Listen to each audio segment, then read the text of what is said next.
Anthony Joshua has had one of the biggest falls from grace in recent memory.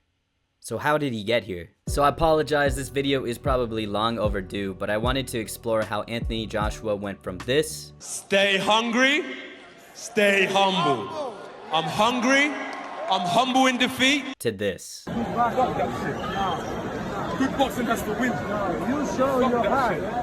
Fuck that shit.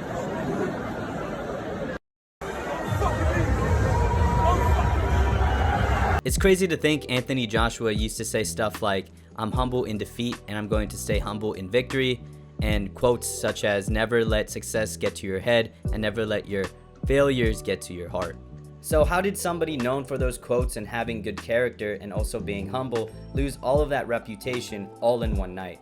Well, we have to take it back to the very beginning. Anthony Joshua was born to be a star. He was easily one of the most marketable athletes, and in 2017 he was actually named the world's most marketable athlete. And it was easy to see why he was so marketable. He was tall, he was built like a bodybuilder, he was good looking, and most importantly, he had great character and was marketed as being humble. He had this mantra that he would always say, which is stay hungry, stay humble. And Beats by Dr. Dre, Under Armour, and all of these other brands just ate it up. And obviously on top of all of this, he simply was a super exciting boxer, and he had the boxing pedigree to back up his star power. I would consider 2016 to 2018 to be prime Anthony Joshua years. Up until 2018, he KO'd or TKO'd everybody except Joseph Parker, who he had a dominant unanimous decision over.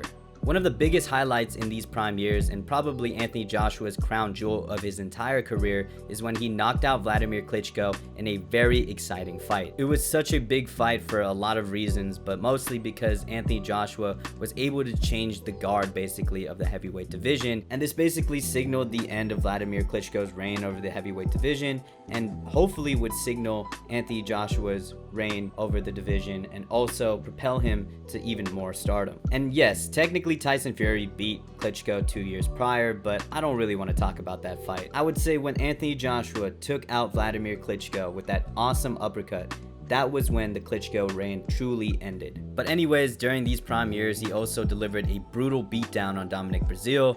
He also KO'd Dillian Whyte in a huge British super fight, and by this time, he was one of the biggest British superstars in boxing and sports in general. And he was also one of the highest paid athletes, and usually was the second highest paid boxer just behind Canelo. But all of a sudden in 2019, these prime years would end when he would have a minor, maybe to some people major setback against Andy Ruiz when he made his US debut. I'm not going to go into detail with the Andy Ruiz fight, as many of you know the story already, but Andy Ruiz would basically finish Anthony Joshua in one of the greatest upsets in boxing history. And to Anthony Joshua's credit, he actually took this loss very well. Even though this was probably one of the most embarrassing losses up until this point in Anthony Joshua's career, he stayed true to form in his character, and he was very humble and very respectful in his loss, and he made no excuses. In the immediate rematch against Andy Ruiz, he would easily win over him in a very dominant fashion. He stayed behind his jab and used great boxing skill, and by the end of it, he was also humble in victory as well. He would go on to fight Kubrat Pulev and KO him easily, and by this point, it seemed like everything was back on track. Despite a kind of major setback, he was able to right his wrongs in the rematch and continue moving forward and becoming a very big star in boxing. But again, this would be derailed when he would fight Alexander Usyk for the first time in 2021. Going into this fight, Anthony Joshua was actually a solid favorite against Alexander Usyk, coming at around a -270 favorite. For Anthony Joshua, he was the champ at the heavyweight division, and he was simply just a bigger, stronger fighter. For Alexander Usyk, he had dominated the cruiserweight division, but this was only his second fight at the heavyweight division, and his first fight against Derek Chisora wasn't all too promising for Usyk despite him winning. So by most accounts, Anthony Joshua was going to get this win over a smaller man like Alexander Usyk and add another notable name to his resume. But as many of you know already, Anthony Joshua simply just got outclassed by Alexander Usyk's superior speed, footwork, and in general, superior movement. And he almost got finished in the last round when Alexander Usyk started pushing the pace and barraging him with punches to the head. Post-fight, he would have a brief break in character when he, in an interview, said, "Fuck being humble, I'm done with fucking losing."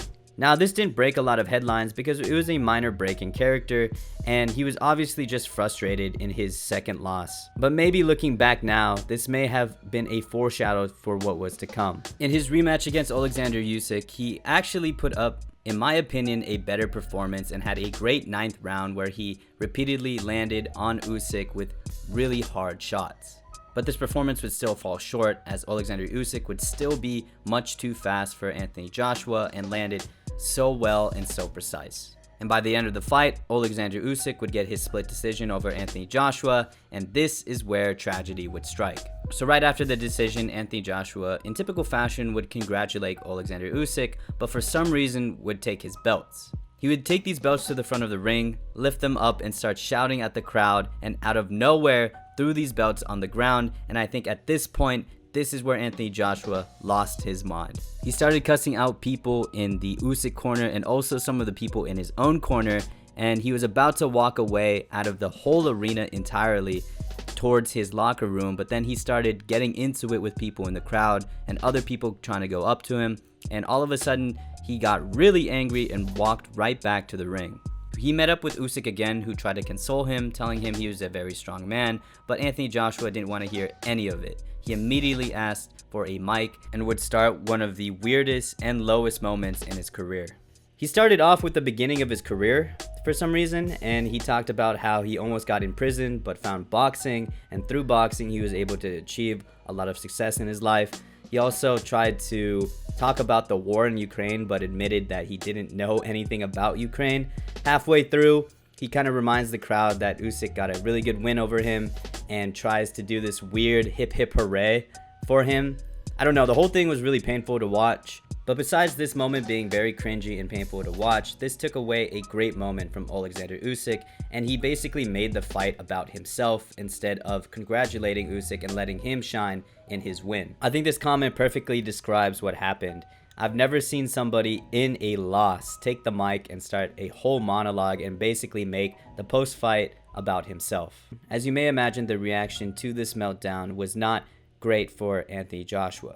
The aura of him having great character and being humble in victory and defeat was immediately stripped away in about less than 6 minutes. So what happened? How did somebody who was known for having great character and being very humble basically switch up his persona all of a sudden? Now, I'm no expert on behavior or anything, but I have a couple reasons as to why Anthony Joshua had this meltdown and this character shift. I think the main one was that at his best, he still couldn't beat Alexander Usyk, and this caused great mental strain on Anthony Joshua.